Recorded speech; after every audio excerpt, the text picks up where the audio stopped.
Graphing cubic functions part 2. All right, we're up to example 4, graphing a cubic function. It says graph f of x equals negative x cubed plus x squared plus 3x minus 3.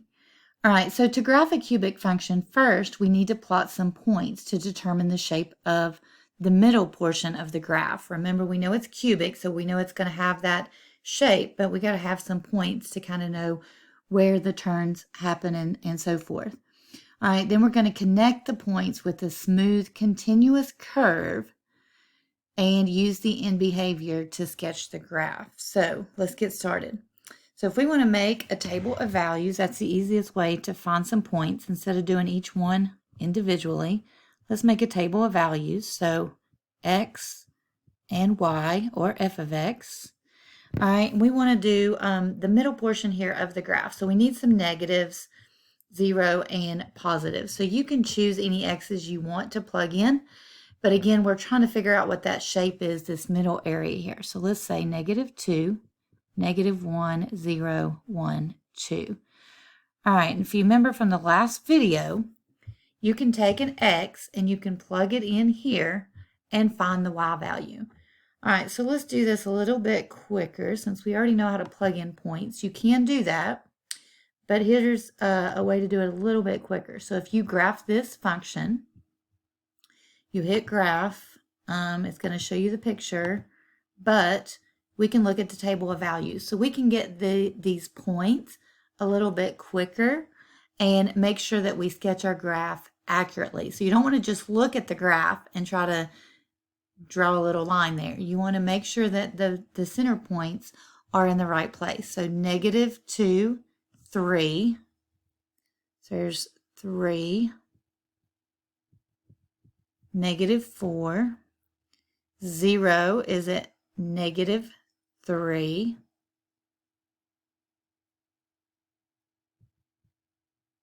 And this one is at 0. And 2 is at -1. All right, so once you have those points, these are ordered pairs, x and a y, then we can graph those. Let me change my color here. All right, so we've got -2, 3, so -2 up 3. We know we have a point here.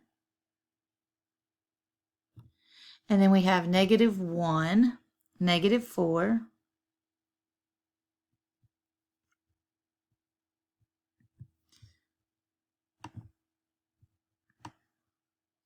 Not very good with this pen here. Let me try that again. All right, -2, 3. And 1 down 4.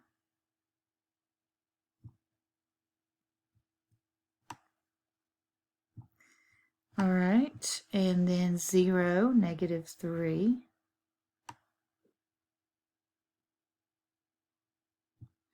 And then 1, 0. And 2, -1. All right, so that gives us a few points to look at. And so we can see that the negative here tells us that it's rising to the left. So we know it's going to come down and curve up and then curve back down. So we can determine that just looking at the end behavior, knowing that the leading coefficient is negative. So let me try to sketch this curve.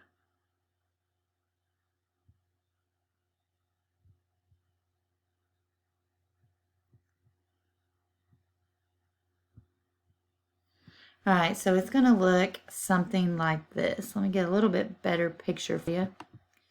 All right, so if you put these points in Desmos or another place, you can see my graph is very poorly sketched, but here are the same points, and if you graph that function, you can see that that function goes through those points. So if you have to graph a cubic function without a calculator, all you have to do is pick points that kind of fall around the center here, find those points, and then just knowing the end behavior, you can get a rough sketch. And especially drawing on my computer is pretty rough, but you can get a rough sketch of what that graph looks like. And then always use technology to check yourself, but sometimes you have to do things without your calculator. Example 5, sketching a graph. Sketch a graph of the cubic function f with the following characteristics. All right, so we know it's cubic, so we know the general shape. And it says f of x is increasing when x is less than 0 and greater than 7/6. Increasing means it's going up. And then f of x is decreasing when it's between 0 and 7/6. So it's going to be decreasing when it's there. And then it says f of x is greater than 0. So it's above the x-axis when x is between -1/2 and 3/4, and when it's greater than 3/2. So that means it's going to be above the x-axis. All right, and then this one says f of x is less than 0, so that means below the x-axis when x is less than 1/2 and x is between 3/4 and 3/2. So here it's going to be below the x-axis. All right, so don't know if that'll help you or not, but hopefully those little arrows kind of give you an idea.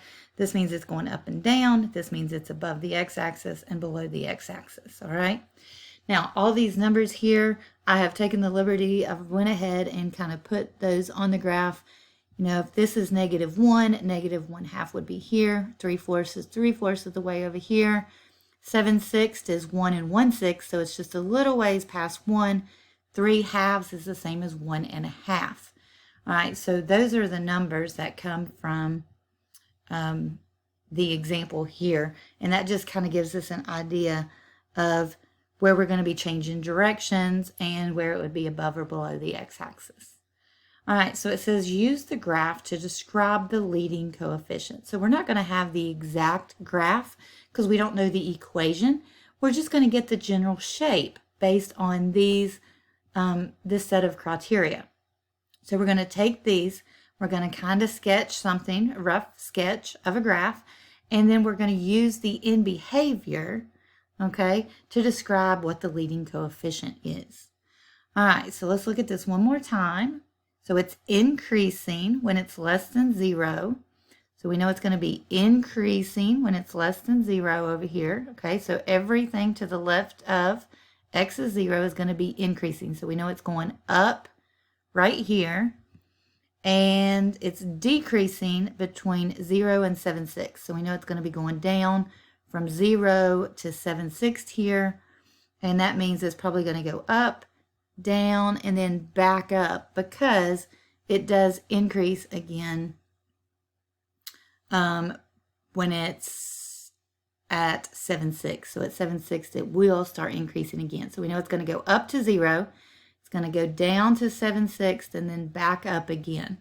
All right, we also know that it's going to be above the x-axis for all values between -1/2 and 3/4. So it's going to be above the x-axis between -1/2 and 3/4. So we can kind of sketch this here. We can say, all right,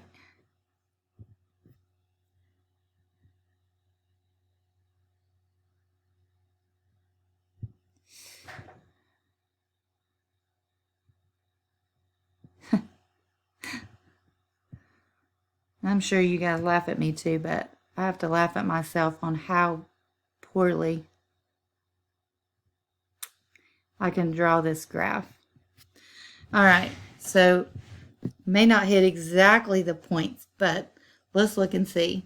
Are we increasing when it's left of 0? We are increasing. It is going up here, and then we are increasing again after 7/6.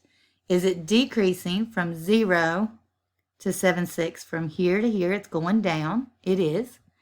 And then is it above 0? Is it above the x-axis between -1/2 and 3/4? It is above the x-axis here.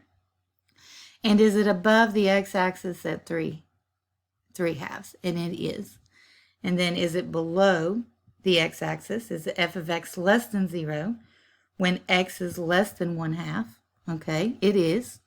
And is it below 0 or below the x-axis between 3/4 and 3/2. It is below the x-axis as well. So again, we have a rough sketch of a graph, and you can see when it's increasing and when it's decreasing and when it's increasing again. And you can just kind of see that it does meet this criteria. So it says use the graph to describe the leading coefficient. All right, so if the graph is going down to the left, okay, and we already were told that this is a cubic function, we can say that the end behavior, okay, the end behavior